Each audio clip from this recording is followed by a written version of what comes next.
You will not believe this. This is Derek from TikTok. He has an amazing video. You're gonna love it. But I gotta warn you, push the camera, the screen back, and get your oven mitts on, because you are gonna facepalm. All right, and put a pillow on the desk if you have a desk, because you don't want to hit the desk with your forehead. Here, oh gee, here it is. Alright, so the globe earthers somehow believe that a stationary star proves their Earth is in motion. They say that the only possible explanation for the things we see is that we are a big rock spinning in space. But is that the case? Or do these stars have a lot more to say than the globe earthers want you to believe? Let's dig in. Well, Professor Ick, we're off to a bad start already. We don't claim that Polaris is stationary, that any stars are stationary. They all tend to move. It's been documented for centuries. But sorry, Professor Ick, you can overturn centuries of measurements of the stars by just a wave of your hand in the magical realm of Philanthropy that you live in. So it is a well-known fact that anybody in the northern hemisphere can look north and see Polaris. This star could even be seen from slightly below the equator. And the people who defend the globe say that anybody south of this line can look this way and see Sigma Octantis. They say that this observation proves beyond any doubt the Earth is a ball, when in reality this observation kills the globe model. Globe people are just not smart enough to understand why. So let me break it down for you. The alleged tilt of the Earth has its axis oriented towards Polaris. Because of this alleged fact, you could go ahead and ignore your programmed response. The tilt does not matter. Because you alleged the Earth is a ball, we will cut it into 4 quadrants. The northern half of the sphere can all look up and see Polaris. The southern half of this sphere could all look down and see Sigma. The eastern half of this globe Earth can all see the sun. This sun here is lighting up the entire half of this Earth. Somebody standing right here and somebody standing right here could both look out and see the same sun. The same exact way an observer right here and right here could look up and see Polaris. Also, the same exact way that an observer right here and right here can allegedly look down and see Sigma. Not allegedly. People really do see Sigma Octantis. This isn't a very difficult thing to understand, and there's really nobody that claims that they don't see stars. And I know you're wondering, people, why does he keep saying Sigma instead of Sigma Octantis? I don't know. He's lazy. And also, are you wondering, why did he put the sun to the west? Does he think that the sun is to the west of the Earth? Now, don't let that get you confused. He's got more coming. So you have the northern star, the eastern sun, and the southern Sigma.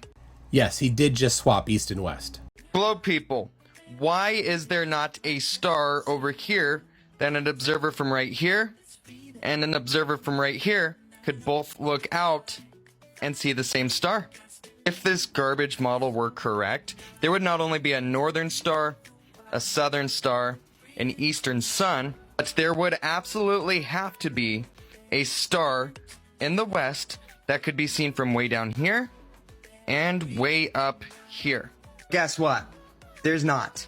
If your Earth were a ball, there would have to be stars that are visible from the bottom of your ball and the top of your ball the same exact way the North Star, the Sun, and Sigma are all visible to anybody in their half of the Earth. I warned you. You are right now saying, but there are. Of course there are. He doesn't know about it, and he doesn't study. He would never do any research. Never. There are many stars that you can see, entire constellations you can see from both the northern hemisphere and the southern hemisphere simultaneously. He doesn't know about it. In fact, there's the Orion's belt, the star in Orion's belt, Mintaka, which is just a quarter of a degree off of the celestial equator. People north and south hemispheres can see it at the same time. Derek, have you done nothing? Oh my gosh. All right. It gets worse though, because his Papa Flurf comes into his comment section. Yes, Dearth. Dearth comes in and corrects him on this exact topic. Dearth says Derek, the zodiac stars circle the equator. They can be seen by both people in the south and the north at the same time. Does Derek listen to his Papa Flurf? No, in fact, he doesn't. He says, that's not what I'm saying. I will make a video explanation to clear up the confusion. So, let's watch that video. You globe people are pretending as if your ball only has 3 directions. Can't just ignore one of these directions because it doesn't work on your model. And that is exactly what they are doing. They only pretend like these 3 exist and ignore the 4th one. Yes, observers in the northern hemisphere can see the same zodiac constellations as observers in the southern hemisphere. That is correct, it's just not what I'm talking about. I've made videos explaining how this also disproves the globe, but let me clear this one up for you. I went ahead and drew out a globe Earth. It has north, east, south, and west. Yeah, he fixed the west and east swapping from before. Which is 4 directions. Any observer in the western half of this globe can look up and see the same sun.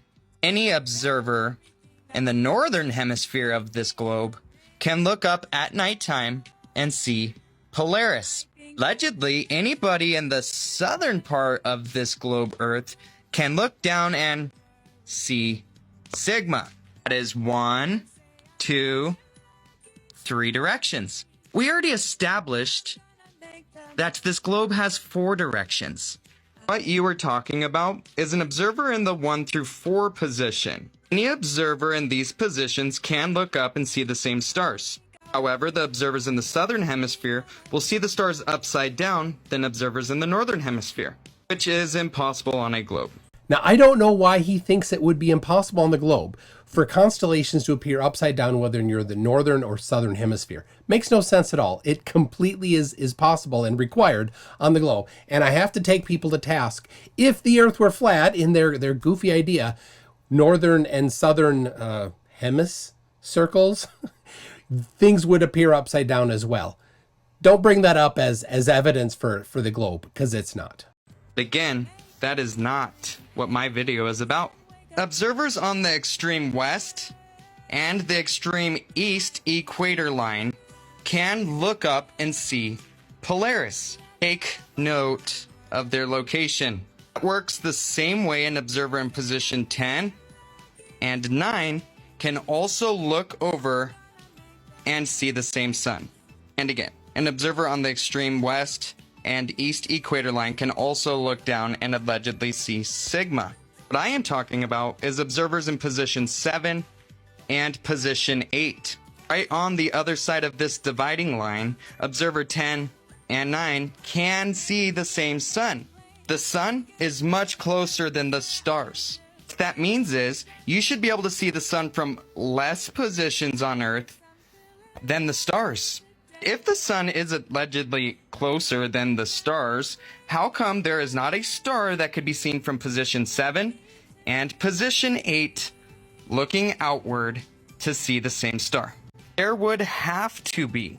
There is no way observer 5 and 6 could see Polaris, 9 and 10 could see the sun, 5 and 6 could also see Sigma, 7 and 8 would not have the same star. This is an irrefutable fact. Did he just say what I thought he said? This is an irrefutable fact. Oh, he did. He said irrefutable with a B. Well, maybe he made that mistake one time. Let me go check. 12 seconds later. This is irrefutable proof. No, he said it before. Irrefutable with a B. All right, somebody, we got to go to Urban Dictionary and add irrefutable as the definition for Derek. Professor Derek. Oh. It's just slightly complex. Those of you with your programmed response about the tilt, this diagram already accounts for it. And even with the Earth's tilt, observer 7 and 8 should have a star that they share. Same way every other observer in extreme different locations can see their same object. Oh dear, yes, of course. There are many. And you didn't even look it up. But Dirth, are you kind of feeling a little embarrassed that he's on your team? Because I certainly would if I were you. Wow. Anyway, Dirth, bad move there. Dirth featured him on his goofy clock scamming app thing. A while ago. Derek was super proud of it, but Darth, you should undo that. That was a big mistake. Anyway, Plain Truth 81 in the comments section of the first video says, it doesn't matter how far away the stars are, there's no way we wouldn't see a change by now if we're spinning through space like they say. Well, you're right.